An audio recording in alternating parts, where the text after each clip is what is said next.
Welcome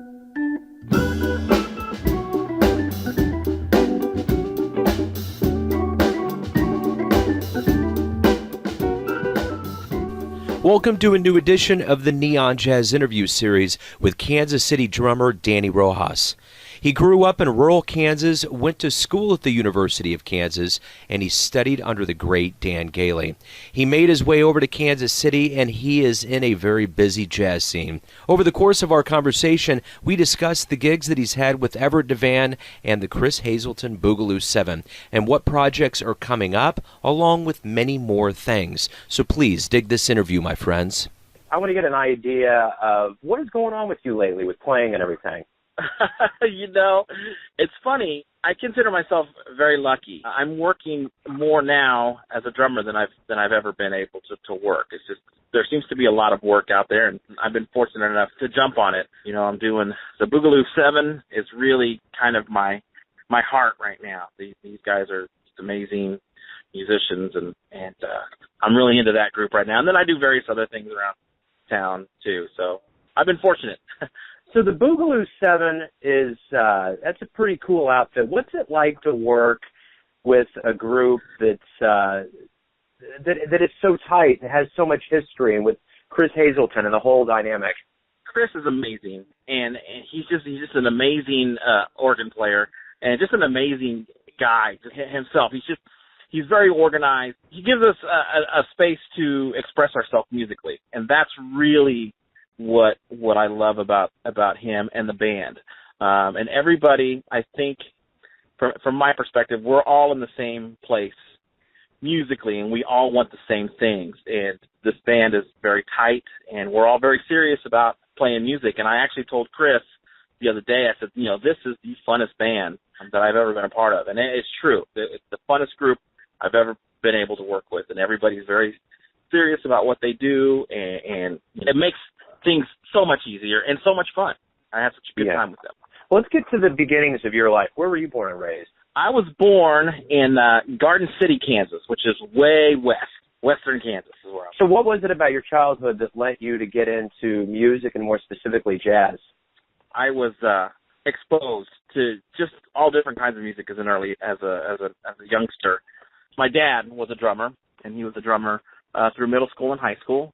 And my mom played violin, and I was just exposed to music all the time. My mom was always listening to the radio, so I got a lot of taste of the early disco, or the mid '70s to late '70s disco, like Bee Gees and ABBA and Casey and the Sunshine Band. And my dad was very into the fusion, like Billy Cobham and Chuck Mangione, and you know, there were some earlier Earth, Wind and Fire.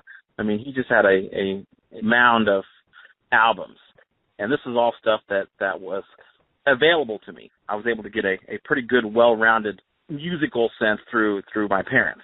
So what was that first drum set like? I didn't have my own drum set at the very beginning. I used my dad. My dad, you know, he was very, very cool about letting me, you know, jump on his drum set. His kit was always available to me, which was nice. Can I just give you a kind of a quick backstory? When I was really like 3 years old, my dad had bought his first drum set from a music company, Foster Music, which is a music store that you always, you know, buy your stuff from Garden City. And he had all of his drums set up in the living room, and I think there was a part that was missing. He left to go get that part. Well, while he was gone, I guess I went and I took a pencil, and I guess I poked holes in every one of his drum heads, which I vaguely remember, but I think there's probably plenty of reasons why I've chosen to block that out. So he would always tell me that story, and he would tell everybody, this kid poked holes in my drum head, and I hadn't even had a chance to play him. But, you know, on top of that, his drums were always available to me. So really, we shared a kit, and it was a Ludwig Sparkle kit. It was like a 20-inch bass drum, and you know, your typical 14-inch snare drum, and your toms, and you know, his cymbals. So really, that was my first drum set. But my very first one that I bought was a Tama drum set, again, that I bought from Foster Music, and it was a big drum set. It was double bass, and it had tons of cymbals and toms and crafts. You know, it was just I bought for quantity and not quality back then because, you know, it was the look of the drum set that attracted me. But, you know, as I was more serious about my music, I realized that, you know, I probably should have researched drum kits a little bit better. But that was really, the Tama kit was really my first kit. And I took that one to college with me. So that was my college kit for a while. Talk to me about college. Where'd you go? What did you learn about music? I went to the University of Kansas, and I studied there with the director of jazz studies, who was Dan Gailey. Dan Gailey really opened my eyes and ears to a whole another side of music, and he was tough. I mean, he was a tough director, but you know, he made you accountable, and he was great at what he did. But he really just opened up my eyes and ears to a whole nother world of music. He introduced me to artists that I'd never heard of, and you know, through that program, I was able to travel and see these people in person and meet them and listen to them play and interact with other musicians. It was just a really turning point in my musical career was when I went to Kansas University. So you come to Kansas City, you get immersed in the scene. Talk to me a little bit about your trajectory since KU to now, what you've been involved with the projects. When I finished up at the university, I moved to Kansas City, and I was just kind of doing, like, just some little sporadic gigs here and there. I wasn't really playing out a whole lot. A buddy of mine's like, hey, man, you need to come out and start doing some of these jams and this and that. And I'm like, okay. So I started to kind of make myself known a little bit that I was, you know, I'm in Kansas City now, and if you need a drummer, you know, I'm available. You know, the typical everybody has to kind of do. And I met a lot of people just through that. Mark Lowry was one of the first, like, keyboard bass piano players that I ever worked with, where he would do the left-hand bass and do right hand on the keyboard. And you know, we did a lot of duo stuff. And we were doing this duo gig over at Sullivan's. He had called me. He goes, hey, I'm not going to be able to make the gig tonight. I'm going to get this guy, Everette DeVann, to play. And I always wanted to work with Everette, and I knew a little bit about Everette, and I was really super excited about working with Everette. So show up to the gig, and Everette he's already there and already set up, and so Everette doesn't say anything. He's just doing his thing. So I set myself up, and comes time to play, and Everette walks over to his keyboard. He looks at me, and he goes, can you swing? And I'm like, yeah, I can try, you know, and he just starts. So we start the gig. We start going, and we finish the gig. You know, Everette doesn't really talk a whole lot during the gig. He kind of gives me some instruction, but that's about it. And at the end of the night, he's like, give me your number. I'm going to call you for some stuff. So I gave him my number, not really expecting to hear much from Everette, but like the next day he had called me and gave me several dates to start working with him. So skipping from KU to Everette, when I got with Everette DeVann, that was a whole nother avenue of jazz that I hadn't quite yet discovered. He really helped me with the more straight-ahead swing stuff. So let me ask you this. You've been in Kansas City for some time. Talk to me about what's so great about being a part of the Kansas City jazz scene. The Kansas City scene right now is thriving, and there's just so much musically that's happening in this city. Any night of the week you can go and see a great group. The Green Lady Lounge obviously has music 7 nights a week. There's the Phoenix. There's, of course, you know, the legendary Blue Room, and just various places around Kansas City. There's just a lot of amazing musicians in this city, I'm learning. And with that said, I believe we're all learning from each other. And it's just a really neat community to be a part of, this music community here. And we all keep each other on our toes. You know, I heard Brian Stevers the other day. He's sounding amazing like always. And Ryan Lee, I go down and listen to him once in a while, and he's always killing it. And Ryan Lee's one of those special guys, because not only can he really kill it on drums, but he's an amazing bass player, and he's an amazing piano player. He's one of those guys that, you know, I just want to hate. I think I even told Ryan Lee, I said, man, I hate you because you're so great at everything you do. And then you got Sam Wiseman, who's an amazing drummer. I mean, the list is just huge. So it's really cool to be a part of that and just to see how much is thriving right now. And it's very, very exciting. Yeah. Well, and obviously we come from a very rich tradition of jazz in Kansas City. So let me ask you this. From the historical annals, from the early days of the Blue Devils to the Foundation, to Bird, to all of these things that go into the matrix, the Rubik's Cube of Kansas City jazz, what intrigues you the most about the history of this town? Just knowing that there was a lot of birth in this area when it comes to jazz. You know, Charlie Parker, that whole era, that really intrigues me. And to be honest with you, I'm studying up on that now as that whole genre, because I kind of feel like there's a lot of my musical base that's missing. And so I'm really starting to dive into some of that earlier stuff. And I never really paid much attention to it. But I think if you want to progress as a musician, you have to go back to the beginning and know that a lot of that stuff happened right here in Kansas City. It's just very, very, very intriguing to me. And again, it just feels really, really great and special to be a part of that. Who would you consider your jazz heroes, those that have influenced you the most with the way you play? I go through different phases, and they're not, probably one of my earliest influences was a gentleman by the name of Billy Cobham, and this was a guy that my dad used to listen to quite a bit, and my dad had quite a few of his albums, and I was really, really locked into what he was doing on the drums. Just amazing, amazing stuff. And then once I got to about middle school and high school, I discovered a guy named Dave Weckl, and that was kind of when fusion jazz was starting to get really big, and he was a big fusion guy, and I really, really was into his stuff as well.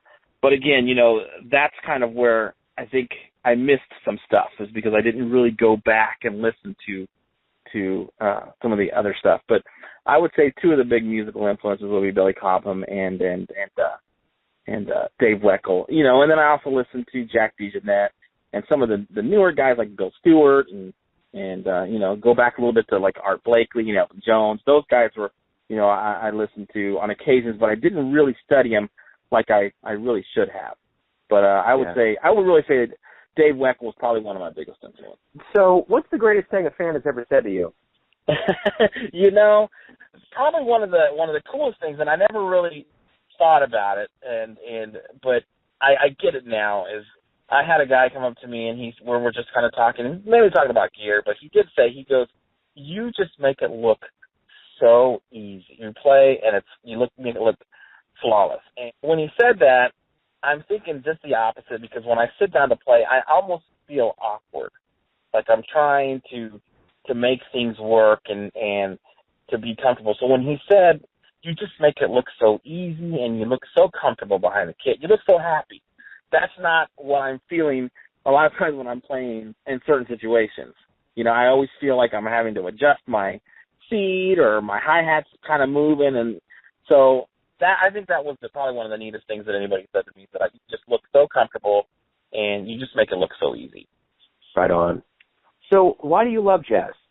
I love jazz because it's very improv. You do a lot of improv. And I think that in itself is very, very intriguing to me.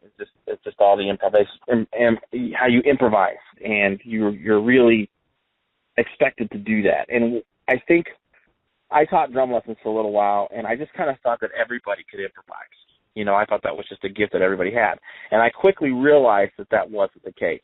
There are a lot of people that just do not know how to do that. So it's a special gift and talent for somebody if you're able to go and improvise over, any number of different jazz tunes and stuff like that. So I think just being able to improvise is really what has drawn me towards jazz music, especially the straight-ahead stuff.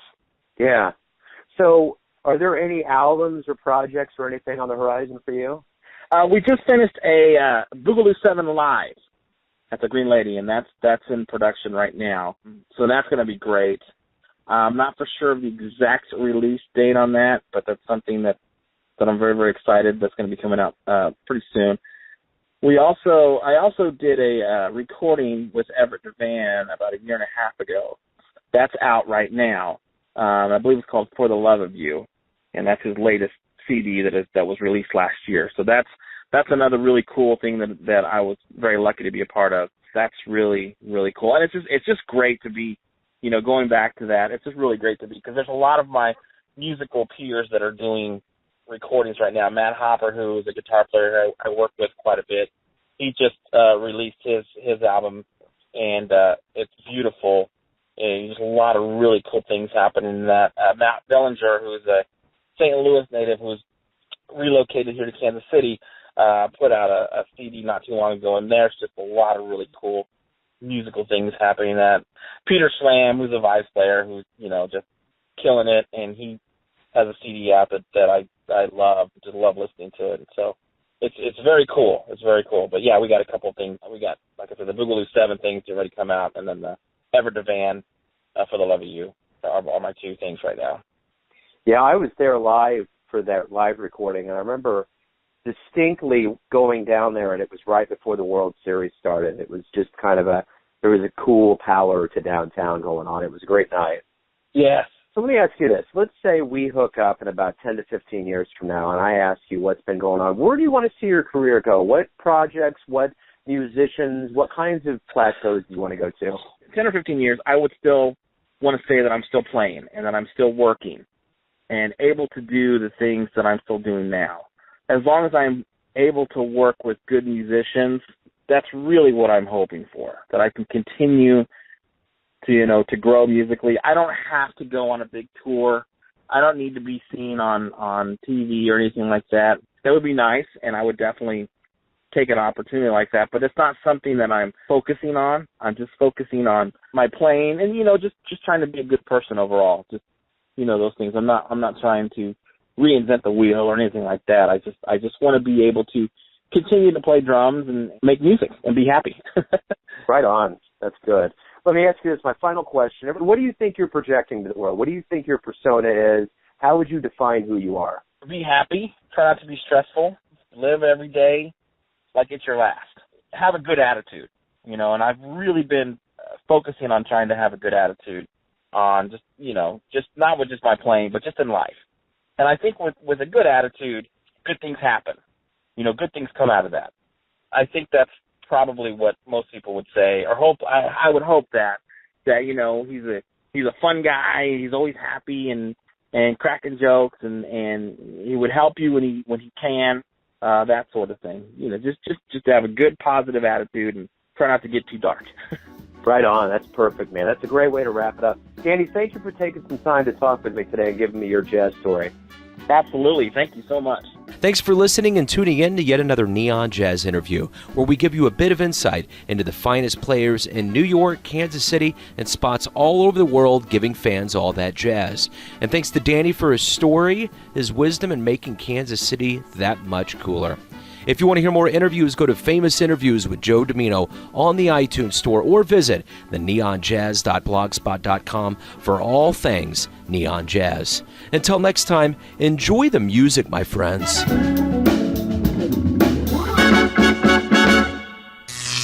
Neon Jazz.